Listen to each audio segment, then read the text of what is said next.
recording? Yeah, we're recording. All right, We're recording some fruit. this is gonna be a fruity discussion. A very fruity discussion. So, let's start over. Yeah, one. We're talking about what I would consider to be a disaster. So the first thing is to define what this disaster would be. Let's even rewind further than that, which is we were talking about the things that might make us rethink buying a house. Etc. and Well, that's what I'm where- saying, the disaster. Right, where we might live, etc. So, Yeah. go ahead. The disaster would be if a year from now, Trump gets elected president, Republicans keep the House, and Republicans take the Senate. Right. So that you have a completely Republican government, unrestrained Mm-hmm. by anything. I, to begin with, think that the probability is no more than 10 to 20% tops, Mm-hmm. but that's enough. What I consider the scale of that disaster. Yeah. So the first issue is, why do I think it's possible at all? Wait. So that's number one. Okay. You said Num- we're Number breaking. two is, if the disaster comes, Mm-hmm. what's going to happen that we don't like, Right. but does not affect us directly? Right. Because we have to separate out what we don't like from what's important to us. Mm-hmm. And number three is, what could happen to us? What endangers us? Yes, Okay. which is a much smaller set, thank goodness. Right. Okay. So number one. Okay, number one, we have, in the next 12 months, chaos. At the moment, we have Biden, who's, as I say, his cred is just absolutely Right. He's dwindling. He's spending it in the Gaza. We have Trump, who's being tried in several different courts, and nobody seems to care. But you also said that Biden is spending his credibility where he might need pissing off his base, where we might need it in swing states. Yes. Trump is doing the same thing, actually. Okay. And then you have all sorts of interesting characters who by themselves don't matter, but in aggregate add up. So you have Bobby Kennedy, still has that magic name, and talks to Steve Bannon, you know. You have In his prayers every night. publicly on television. Yeah. And you have Cornel West, again, who doesn't matter. He's a Marxist, he's black, he's radical left, but he could drain 1 or 2% because he's a very charismatic and important public intellectual. That could be enough in some places. And then you have this No Labels party, which is being fronted by, of all people, Joe Lieberman, and a lot of corporate money. He didn't learn his lesson. Worse, he likes his lesson. And they're talking about trying to run Joe Manchin. Oh, and he just reported that he wouldn't be Running for Senate because he's going to lose in West Virginia. right. But again, he's somebody who could pull 5% as a protest vote. And it's still a question of who does he pull from? So you have, this is the most chaotic election probably since '68. I mean, the other models we have, No, thank you. the other models we have is '92, where Clinton got elected with a very small plurality. I think he got 43% of the vote. I mean, he nowhere near majority. And then in 2000, where Bush effectively lost, but got the count stopped by some pretty nasty legal maneuvering. And all kinds of ballots were found floating away into Yeah, the yeah, ocean. yeah. And also by knocking 70,000 people off the rolls in Florida illegally, and so on and so on. Right. A lot of electioneering funny business. Jiggering. Yeah. Yeah. So, this election could be a bigger mess than any of this. And there's absolutely going to be more interference from abroad. Yes, and from the local parties, Absolutely. because they learned their lesson also from the last election, and they're going to be slicker about it. You know, it's not that hard to put in like one voting machine, you know, in half of a city that's, you know, that's black, and then a lot of voting machines in the other half of the city that's white. Yeah. I mean, this stuff goes on all the time, Mm-hmm. and they're getting better at it. Yeah. So, and this Supreme Court is not terribly good, No. And then we have a crazy House Speaker. and we have a crazy House Speaker, who, if it came down to what happened last time, would not stand for constitutional democracy. Right. He is a Christian nationalist, and he believes that God sent him to the speakership for a reason, and he scares the shit out of me. So, we could be in big trouble. We could be in big trouble. Again, because the Republican Party is so intensely self-destructive and so intensely anti-democratic, I think that they're not going to last a year intact. You know, they're not intact now. And I think that it's going to scare some people. And I think that the possibility of the Democrats at least keeping or regaining the House is pretty darn good. So even if we lose the presidency and the Senate, the House will stop the nonsense. There's one factor that we haven't mentioned yet, which could be a surprise wild turkey, which is the millennials are aging in to caring about politics right now, and they're all, not all, but a lot of them are white. And so that could have some effect if the election is really tight. And they're voting to the left. The kids. They do, they vote to the left. Right. And so the kids, you know, are working already. And the Republicans don't know what to do about them because they are not. There's no way for them to quarter the voting machines down. But already AIPAC has pledged $11 million just to try and defeat the squad. I mean, they're going to go after every liberal hard. I don't think, you know, in Brooklyn they're going to beat AOC. I just don't. But 11 million is not that much anymore for this kind of stuff. right, but that's just for openers. Right, I understand. The point is, it's going to be a vicious, Yes. high-profile, nasty campaign. It's Okay. going to look bad. So, we're still in number one. Right. So what is it that you're worried about from the outcome of number one? That I still think it's a minority case, 10 to 20% tops. That, oh, and there's one more thing. Let me just finish. We're going into a deep recession, possibly a depression during this 2024. That's right. And that's never really good for the incumbent administration. Never. Do you think that, I mean, they're obviously trying to keep it from happening before next November. But Powell is trying to make it happen now. He has to. He has no choice. Yeah. Maybe he's secretly a Republican. He's not so secretly a Republican. Maybe he'd like to have it happen now. Ah, interesting. Kind of like the way that, what's his name came out, weeks before the election with the Clinton emails? Yes, James Comey. Yeah. 1 week. Yeah, 1 week. Yeah, I mean. I don't know if that did anything, but still, Oh, it was enough.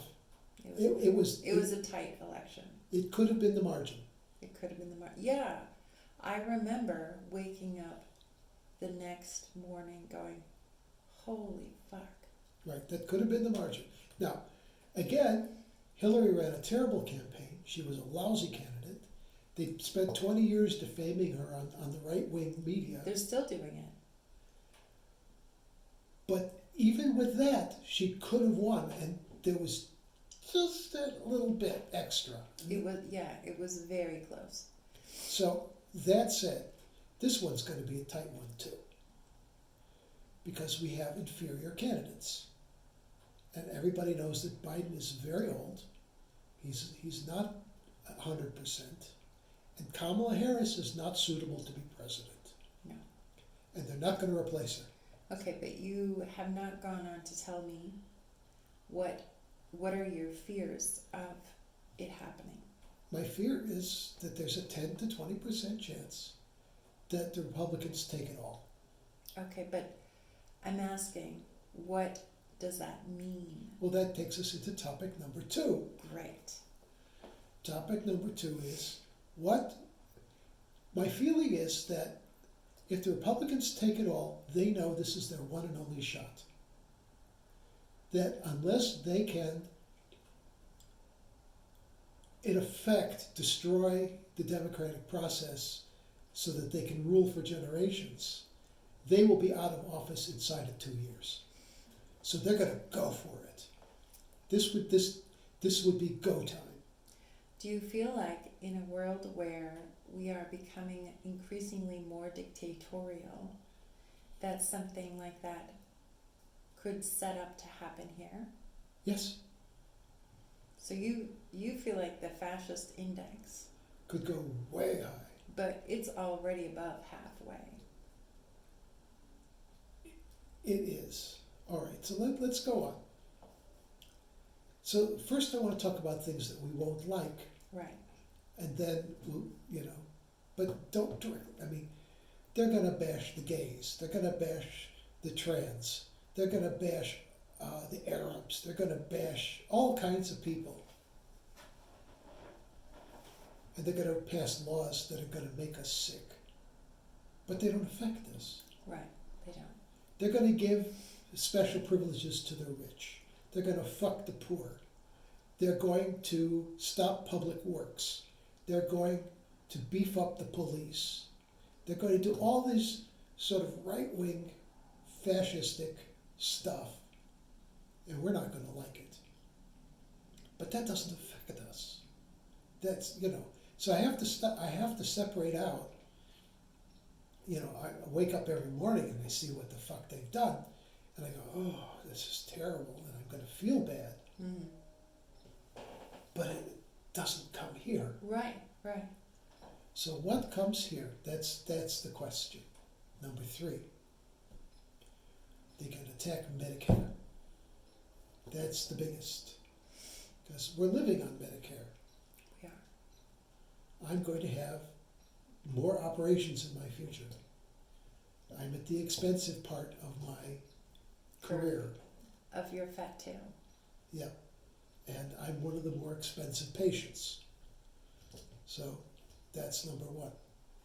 It could happen. It probably won't. It's probably the last thing they'll get to because they know that They need the boomers to vote for them. they need the boomers to vote for them. But they're going to slowly carve it out. But it could And take... they are, though. They are. I don't know if you know this, but there are many more confusing, cheaper. This is like, what do you call it? Well, there's Medicare Advantage, which was a Bush thing.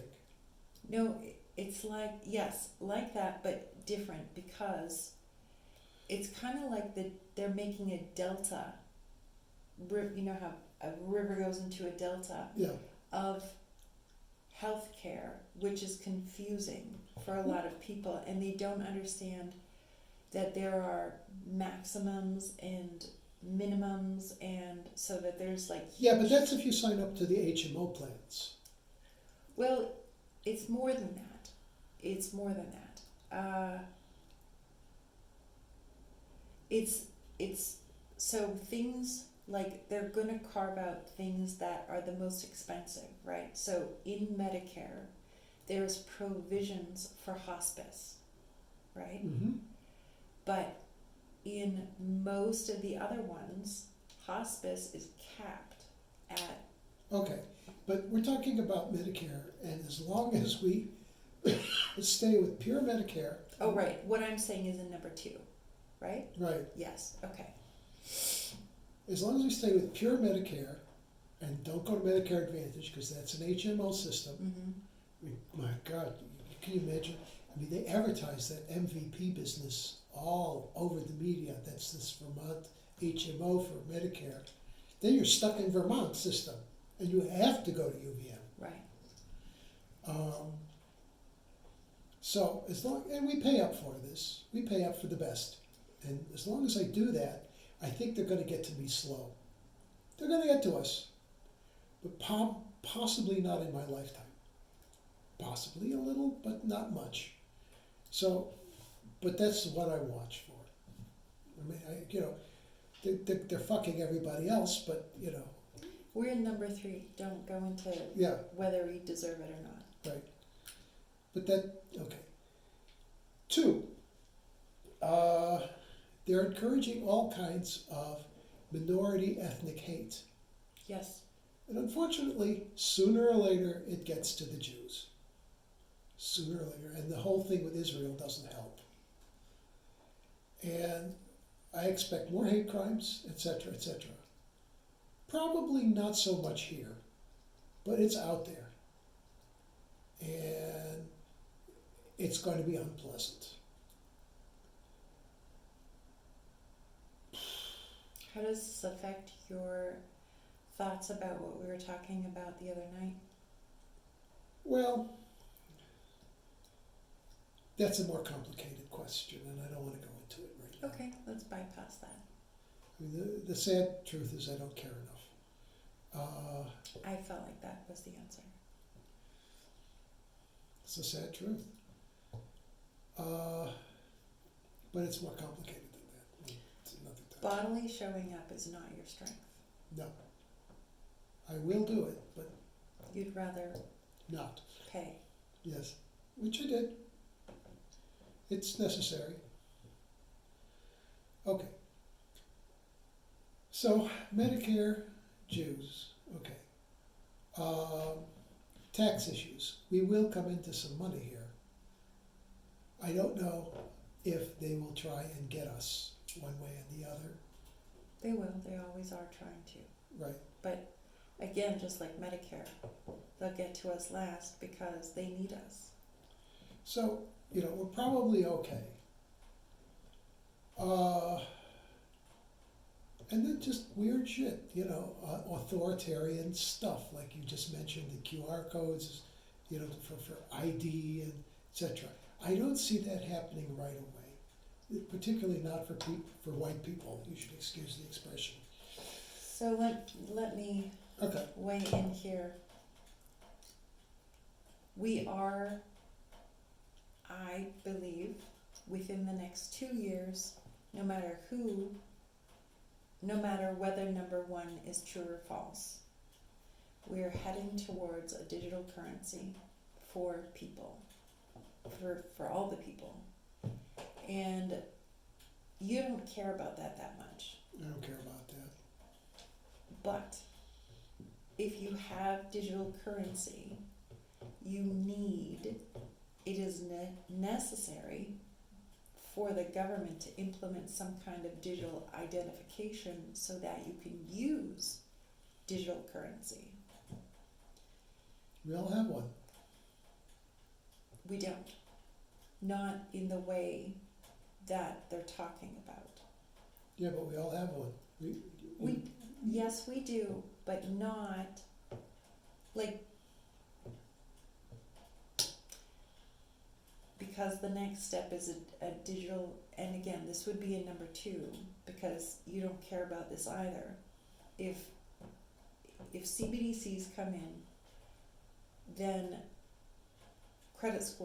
digital credit scores will be in as well. In China, they will call them social scores. Mm-hmm. But it doesn't matter to us because we're not likely to do things which disallow us from making choices. Mm-hmm. So It's a 2, not a 3. that's a 2, not a 3. But for me, that's a 3, right? Like for my longer life, my possible longer life, that will affect me a lot more because I'm much more likely to be either way out there or way insular. I'll either go one of two ways, which is I will live off the grid, totally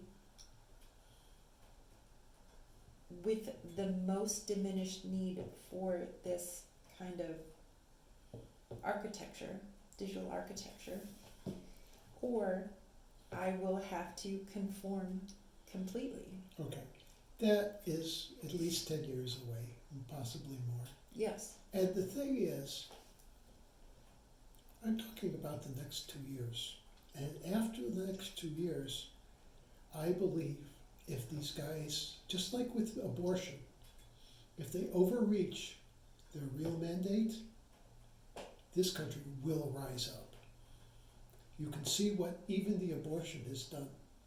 It could end up destroying the Republican Party, because people will not put up with it.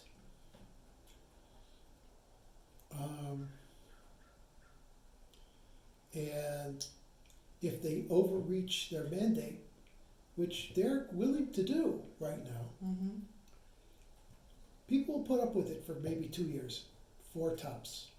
And then you will see the millennials will come in, and that will be that. Yeah, I think that the millennials are the power base that's going to even things out, because the millennials don't care about these things. Right. They don't care about race. They don't care about transgender. They don't care about stuff like that. Right. So the point is, these people have a limited time to fuck up the system as much as they can, Mm-hmm. so that it could take a generation or two to get it right again. And so that everything else is going to be about rebuilding the ruins. But what you're talking about, this autocratic dystopia, I don't think we get there. Because I don't think the American people, who have been spoiled for so many generations with the idea that they are autonomous citizens, are just going to cave in that fast. Yeah. The Catholic Church decided that the best way, rather after they were running the Crusades and all those other things and slaughtering people and crap like Having that. fun, yeah. Yeah, yeah. They decided that the best way, rather than a bloody war for the rest of time, would be to co-opt people's already sacred beliefs. And so Christmas became a thing which is now a very, did I say Catholic? I kind of meant Christian. That Well, in those days, that was the Catholic Church. that if they stamped it right when it was already everybody's sacred thing, that they could, over a very long period of time, essentially Christianize people without them even really knowing. And now many people, the war on Christmas, many people believe that without thought that the holidays, the holy days, are a Christian derived thing. And so over a long period of time, I believe that, you know, if the government of the United States is not going to just disappear into ether, that this is the kind of thing, the tact that they will also use. All right. I have several things to say about that, because this is where we part. Oh, right, because we're not on 1, 2, or 3 anymore, right? Right. Great. This is where we part, because this is a secular nation, which is driving the Christian right nuts. Oh, okay. The reason I said that is not about religion. It's about Co-optation. co-optation. Let me Thank you. finish. So, Christmas may be celebrated by everybody, but it's a secular holiday. It's about Coca-Cola, the Macy's parade, you know, or whatever it is these days. And even that isn't interesting people very much anymore. It's about Black Friday and good sales and a few days off and It's now only, it's not even about a few days off anymore. None of those things apply even right now. to the plebs, but I'm talking about the mythology. It's about Norman Rockwell and Coca-Cola. It's not about Jesus. There's a lot more Coca-Cola Santas out there than there are mangers. This is a secular country. But let me go on. The country has always tried to come up with a civic religion. This is this whole business about the Pledge of Allegiance, something called Manifest Destiny, Policemen of the World, the City on the Hill, Morning in America. We have been trying to create a civic religion in this country. Again, I'm not talking about religion. No, I'm no, talking no, about cooptation. but as a co-opting, as a way to keep the plebs in line, that 9/11, in God we trust, united we stand. Every fucking window in Chicago, these colors don't run.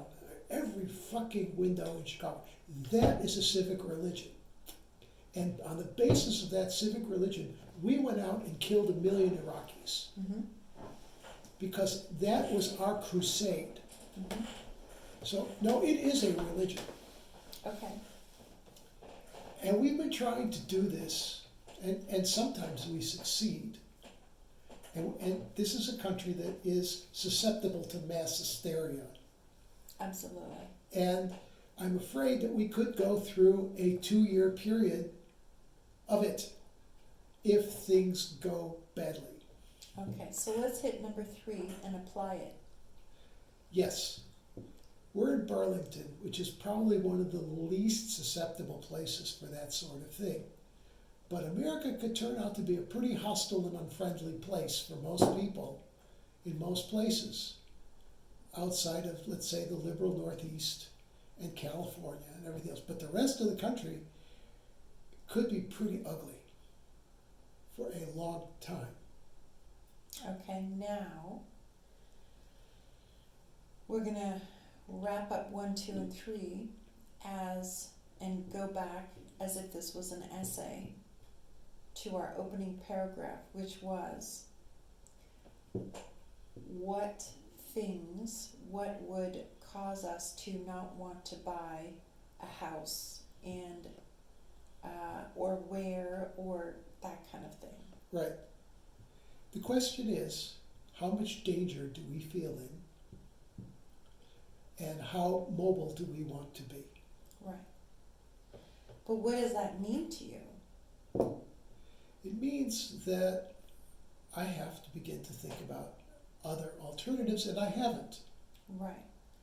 Because I'm drawing a blank. When you say that, I'm thinking, where could we go? Exactly. Because I don't even know, I don't remember what we were talking about. But I literally said last night, there's nothing you could do to get me to move to California. I don't even remember what context that's in. But literally, California is the other most liberal end of the spectrum.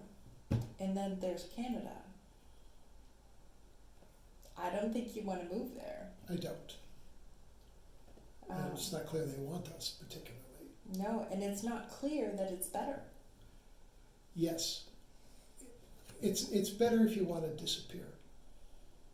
That's it, though. That's it. So, And then you lose Medicare. and then I lose Medicare, and that's important. That's really important for your life. Yes. So, there's a sense of stuckness, Yes. but we still, and of course, some of this depends on what our fiscal situation is like, at the point, if we have a lot of money, then I'm not gonna worry that much about it. Then we can buy a house and not worry about it, we still have, you know, $1 million in the bank, as it were. But we could just get out of here if we had to. Would it be less expensive or more expensive on a monthly basis to buy a house than it would be to just keep renting this place? More, More expensive? absolutely. Why wouldn't we just keep renting this then? We probably would. For the reasons that we've lost the last 2 houses. Ah, because we want the certainty. Yes. I mean, Fred's a really nice guy, but he wanted his house back. And And there's no way for us to be able to count on the fact that this won't disappear out from under us. we don't even know who owns this place. We don't. And he's in the business of renting them. But what if he changes his business? Right. What if his fiscal situation changes? Right, or what if the situation of rent or buy changes? That right now, he's making a good buck on this. If we go into a Great Depression, we're not going to be willing to pay $4,400 a month anymore. No. And as the price of this house goes back to $400,000, which it will, then this is a ridiculous thing to do. So the only reason to leave here would be the uncertainty issue And the deflation issue, and the deflation issue, which seems to be happening. and finally, you know, I like this place And everything. and everything, but it's not what I came out here for. And it's not exactly tailored to me and to my emerging needs. It's good. I got no, you know, I like it a hell of a lot better than, you know, where we were. Number one, what did you come out here for? To get up every morning and look at the Adirondacks. To get up in the morning and face Lake Champlain and see the sunset and at breakfast. And Do you just, want to live in a condo? no. Or Well- does it matter to you? Only if I felt physically enfeebled and the situation did not, you know, this is 1 floor and I could do this pretty well for a long, long time. So, no, condo, first of all, after the condo that we lived in, nothing will match that. No. Nothing. So I don't wanna, if we were to get a condo, we would be down to maximum 1,800 square feet. Yeah. Maximum. Mhm. With no real storage space. You lose your shop. I lose my library to an extent. We would have to pare our life down A lot. and live like old people. Mm-hmm.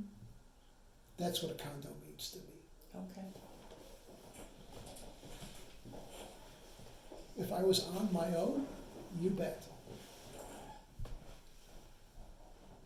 But between the two of us, it would be very limiting. Yes, it would. And we would need like a third space somewhere. So that that And it wouldn't work because if the situation became, oh, yeah,